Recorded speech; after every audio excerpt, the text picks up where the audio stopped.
Okay, so we're talking about managing grazing on rangelands. Talked about, how many animals and how long they're going to be there, and the whole idea of leaving a critical residue behind. And the amount of critical residue that we want to leave behind varies in direct proportion to the amount of rainfall we get and the kind of species of grass that we have.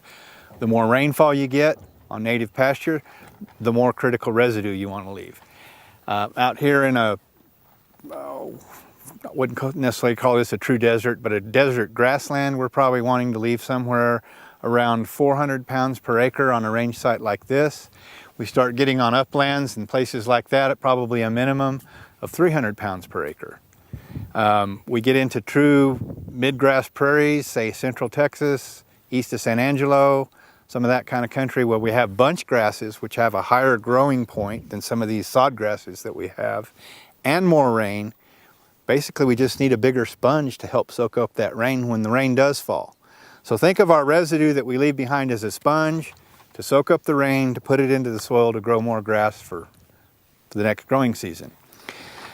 So knowing that, we can do a few things. I guess the first thing we need to know is, what does 300 pounds per acre look like? What does 500 pounds per acre look like? And that's the bare minimum we want to leave, see? So if we've got 300 pounds per acre that we want to leave, then anything else that we measure beyond that, we can budget for livestock. Now, so the rule of thumb on all this is, for easy math, only about 25% of the forage that is grown in a growing period on native rangeland should be used by livestock. 25%. The old rule is take half, leave half. So if we leave half to soak up the rain, and we eat 25% of the excess, where does the other 25% go? It's just lost. It's just grazing inefficiency. We have termites, we have rabbits, we have wildlife, we have other animals and forces of nature that take that other 25%. So that's the way we like to manage forage and grazing and stuff on rangeland. So, well, what does 300 pounds per acre look like? What does 1,000 pounds per acre look like?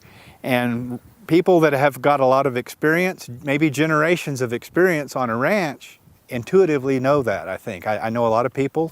We're on a perfect example here.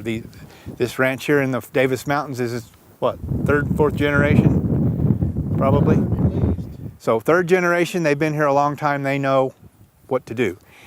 Sometimes if you're in new country, or you're new to ranching, or you're new to managing native pasture, you kind of need to train your eye. And every place is different. So one way to go out and train our eye on how much forage we have is to actually go out and clip it and weigh it. That's kind of the textbook rule on how to do that. And I always joke that nobody keeps a pair of clippers and a frame in their barn, because I know very few people that actually go and clip and weigh forage. But the most practical, in my opinion, the most practical way to do that is to go out and make an estimate. We estimate body condition in cattle. We estimate yield grade looking at cattle. We estimate all kinds of things when we look at stuff in ranching. And forage and grass is no different.